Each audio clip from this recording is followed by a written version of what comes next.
7:43, almost 7:44, and we're talking here with the Van Wyck. Is that am I doing it correctly? Oh, that's right. Van Wyck? Absolutely That's right. right. Okay. Because that's a very important name in this town, so we want to make sure we get it right. Well, hey, in the news media several times. It seems like almost every week now on GTE. So. Oh, okay, I People thought it was that pronounce scandal it that you were talking about before. No, that's been a number of years ago. Oh, okay, all right. We'll talk about When I that. see his name in the paper, then I know he's still alive.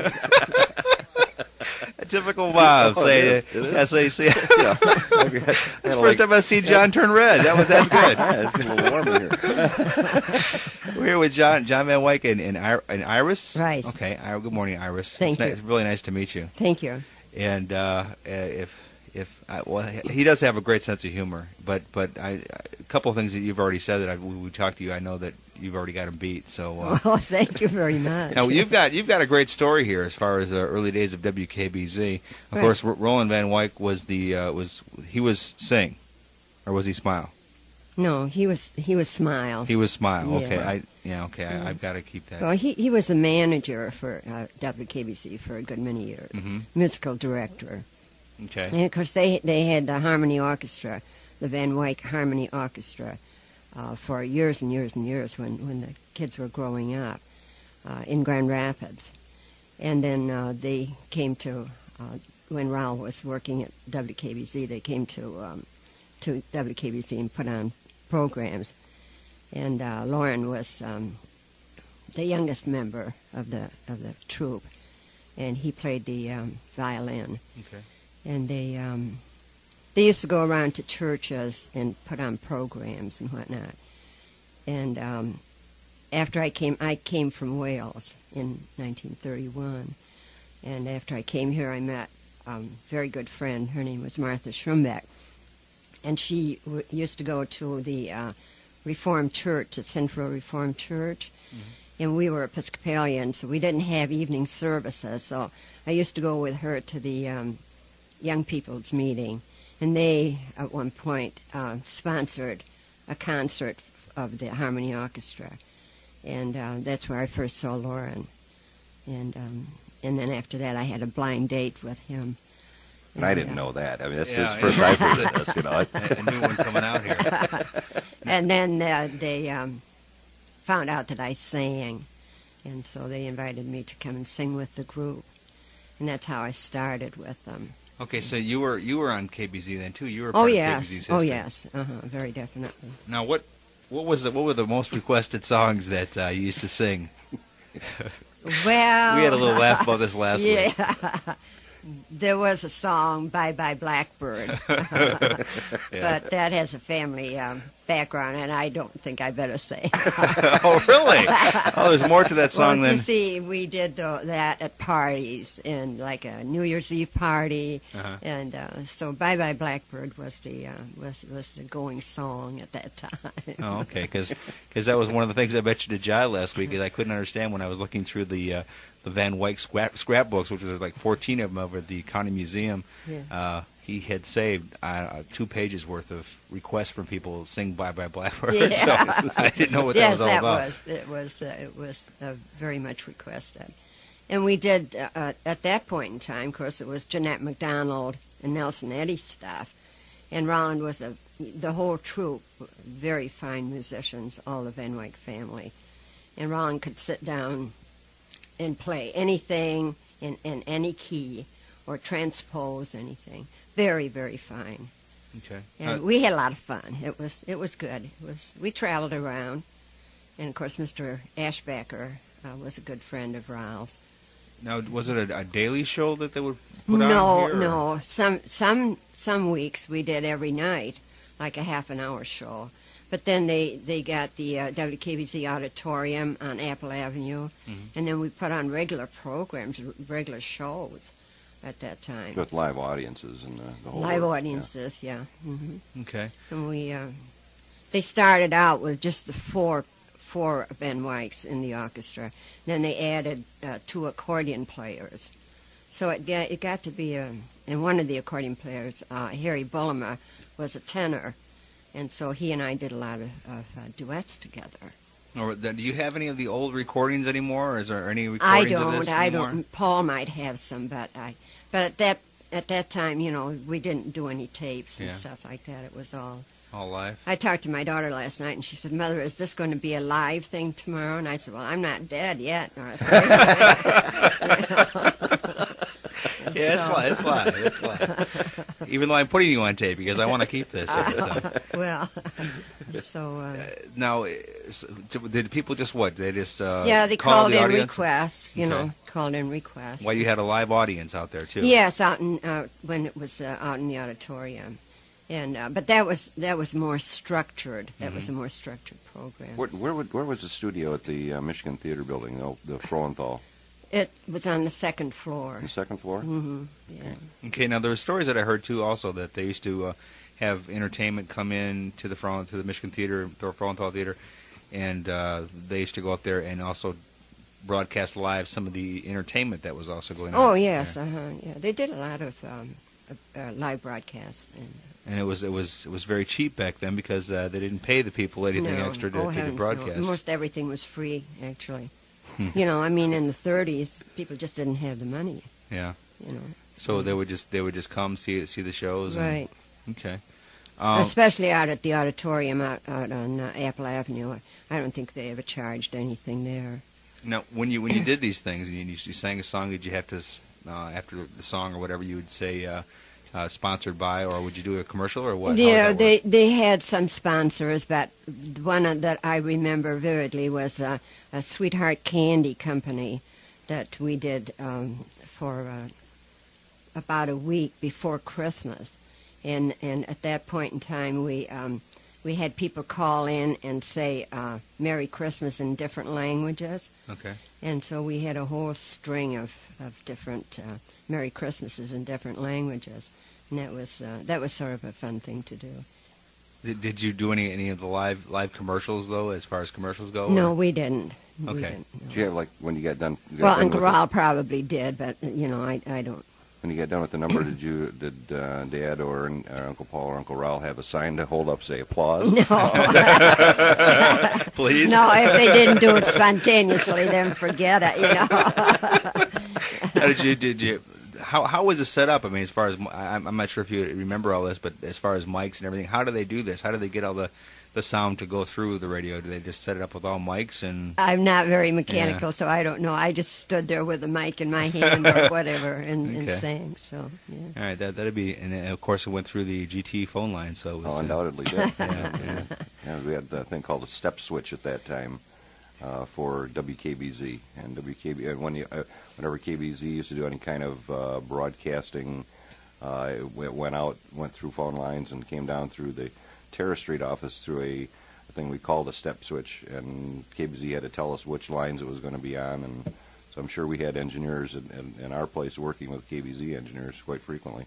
Oh Yeah. yes, I'm sure. And there was Kravinsky at that point who was that head engineer for WKBZ, and he was fantastic. Yeah, he's pretty famous. A lot of people remember him. He Yes. was there for quite a few years. Mhm. Yeah. Oh yeah, he was. Yeah. And I tried to get his son to come on Mm-hmm. to talk a little bit, but unfortunately he didn't want to. He didn't want to. He says he's going to bring some stuff down to the anniversary on the 21st Mm-hmm. to show us like the old microphones and stuff like that too. So that'll be kind of cool to see.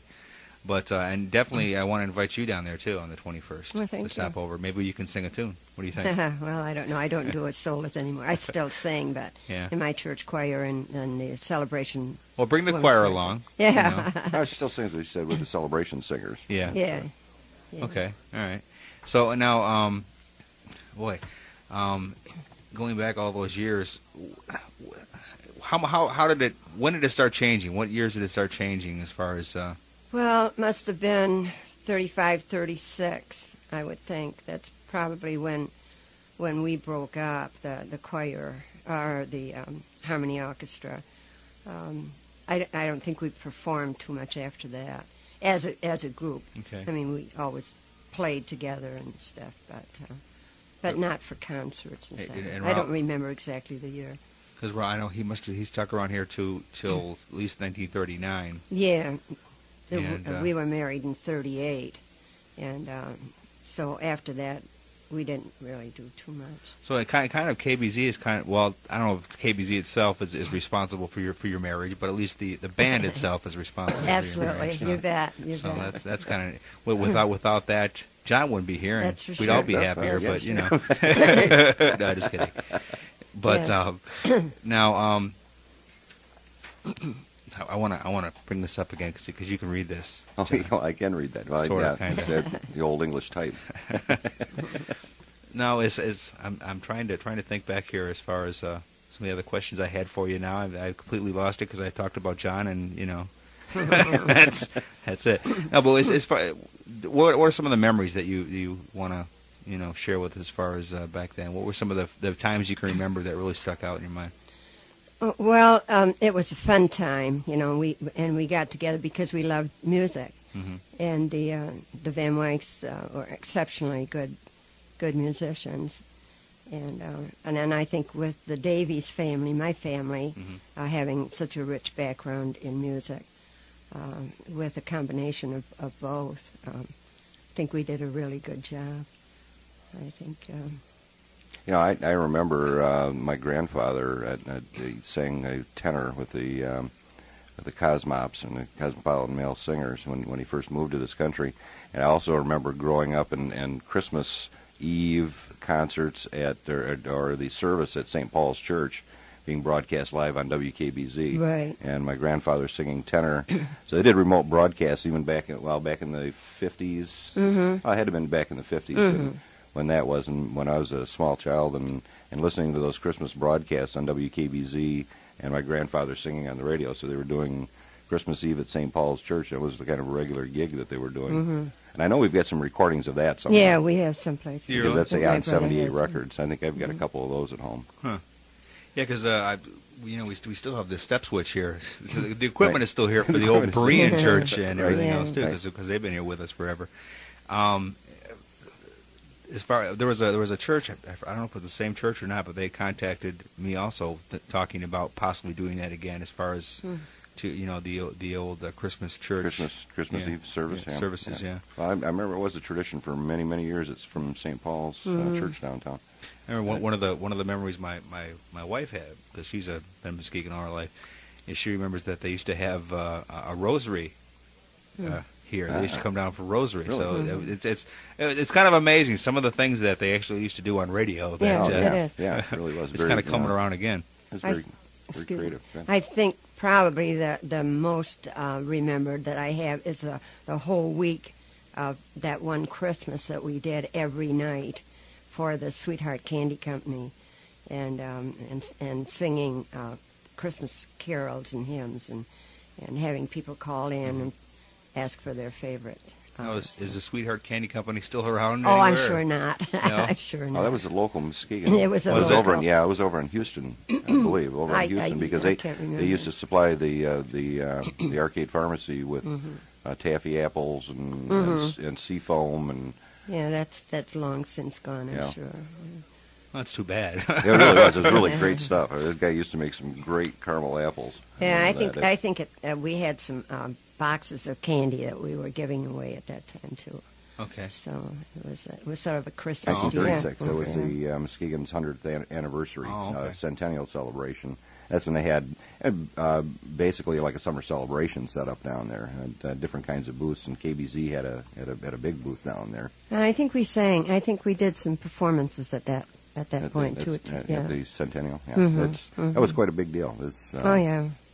Okay, because it was like stuff that was displayed on shelves and stuff. What was that advertisers? I think merchandise? that was. Yeah, I think. No, well, to me, it looked like in that picture there was a lot of microphones up there, and it might have very well been the products that KBZ was advertising at that time too, that are on the shelves in that display unit that was there.